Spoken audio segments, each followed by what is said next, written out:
ప్రాబ్లంను ఆలోచించకుండా సొల్యూషన్ ఆలోచించండి.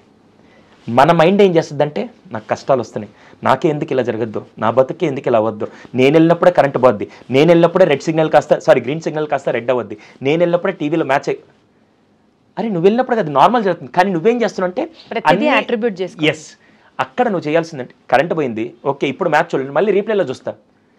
Don't think about the problem, దానికి సొల్యూషన్ ఏంటి. అందుకే ఇందాక మీకు చిన్న జనరిక్ ఎగ్జాంపుల్లో ఫైర్ అటాక్ అయిందని ఇక్కడ కూర్చొని బాధపడుతుంటే ఏమవుతుంది, నువ్వు కూడా కాలిపోతావు. అలా కాకుండా ఇప్పుడు నేనేం చేయాలి, ఫస్ట్ కేసు ఏంటి, సెకండ్ కేసు ఏంటి, థర్డ్ కేసు ఏంటి, సొల్యూషన్ ఆలోచించే మైండ్ సెట్ మీకు పెరిగితే డెఫినెట్గా మీకు ఏ సైకాలజిస్ట్ అవసరం ఉండదు. మనం ఏం చేస్తామంటే ప్రాబ్లమ్నే కూర్చొని ఇలాగే జరుగుద్ది, సమాజం ఇంతే, ఇది ఇంతే అని ఇంకా నెత్తినేసుకుంటూ మొయ్యలేని భారాన్ని కనిపించని వాల్కనోని వీపు మీద పెట్టుకొని మోస్తూ ఉంటాం. అలా కాకుండా ఫస్ట్ ప్రాబ్లం ఓకే, సొల్యూషన్ ఏంటి, ప్రాబ్లం ఓకే, సొల్యూషన్ ఏంటి, ఏం చేయగలుగుతాను, నేనేం చేయగలుగుతాను అనేది కనుక ఫస్ట్ ఆలోచించగలిగితే half of the problem solve అవుతాయండి.